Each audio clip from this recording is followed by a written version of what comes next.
down too. He responded to every single one of them. Whew, that should have been enough, right? Nope, because here we go again. And the attacks keep coming. But it's interesting to me, though, because in this particular attack, verse 22, 1 and 2, maybe all the way to 3, right? It says, Eliphaz, the Temanite, answered him and said, can a man be profitable to God? Surely he who is wise is profitable to himself. Is it any pleasure to the Almighty if you are right? Or is it gain to him if you make your ways blameless? And I thought about that because that is a good question.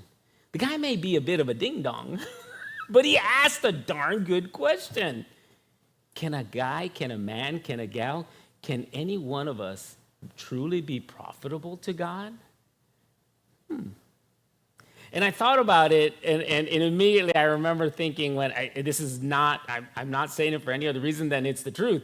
I remember when I read that, the first thing that came to my mind is the 101,000 times that Pastor Jerry has told me, you know what your problem is, bro? And I'm like, no, what is it? You think you're all that in a bag of chips.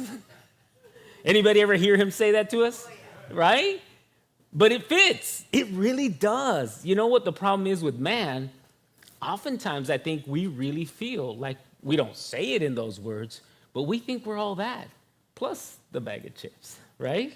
We really do. We think that God is blessed that I decided to come onto his team. I mean, it's a reality. I mean, you hear people, anybody ever hear of, you guys ever talk this way, again, different groups, but you guys ever hear of a bragamony? Bragamonies? It's supposed to be a testimony night, but the guy comes up and he talks about, like, I used to be the biggest killer. I was the biggest gangster. I buried 3 guys right under that floor over there. But now I'm with Jesus and my life is better. Like, you know, they put all of the pump on what they were, the things that they accomplished in the evil and the negative. And then all of a sudden, it's like God is just this little add-on. It's almost, again, like he did God or the kingdom of God a favor by joining up. Like, really? And I think one of the cutest ones that I ever heard, and there was a woman, excuse me a second, who came up to give her testimony. And she had come out of a very immoral lifestyle. She'd been the town prostitute for some considerable amount of time. And but the Lord had saved her, and the Lord had transformed her, and the Lord had cleansed her. And so the story goes that on testimony night, they says, anybody have a testimony about how God has transformed their lives? So they give her the mic, and she's like, I'm so happy. You know, God changed me. He saved me. He cleaned me. I am completely a different woman. I am not the woman that I used to be. She said, in fact, I used to be the town prostitute. I was with every type of man there was, the rich man, the poor man, the good man, the bad man, the religious man, the non-religious man. But if you don't believe me, ask your deacon. He knows well. His wife is next to him, probably with a death stare, right? But it's cute. It's a cute way of looking at it. But in reality, can anyone profit God? Like, can we make God bigger or better or richer by us joining his family? The truth is not. But if we're honest with God and man, we sure do behave a lot like we do. We do. Oftentimes, well, you know, I helped out last week and I collected cans for the needy. I spent 3 hours on that, right? And we could go around the room, you know, and I think oftentimes the enemy does that to us. So I think this man hit upon something that is so important. And I noted that on more than one occasion, Pastor Chuck would talk about how one of his biggest concerns for the church, I guess, as it grew, and they had a lot of influence, and they had people from all walks of life, right? Which is what the church should be like, right? We should have doctors, but we should also have lawyers and landscapers and policemen and FBI and, you know, every sphere. We should have councilmen in here. We should have everybody in the church because God needs to permeate every part of this world. Yes? No? Okay. I'm glad we all agree. Some of you guys are kind of like, was I saying something wrong?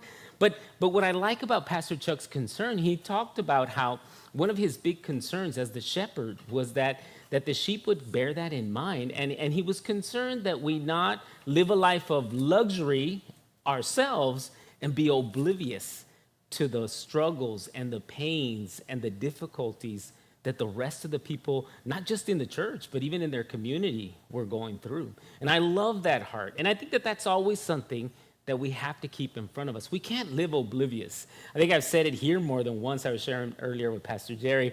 I had to go again and respond to a call in a very nice part of town in the city. And I said, once again, you come up, it's Ventura Boulevard, between Ventura Boulevard and Mulholland out there in that other valley. You can immediately tell that you're not in Kansas anymore, Toto. I mean, the house materials and values go 10 times higher than what's below that. Just the pace of things. You try to get up there, and on the way up there, you have to fight traffic, people honking at each other, cutting each other off, and it's just a crazy scenario.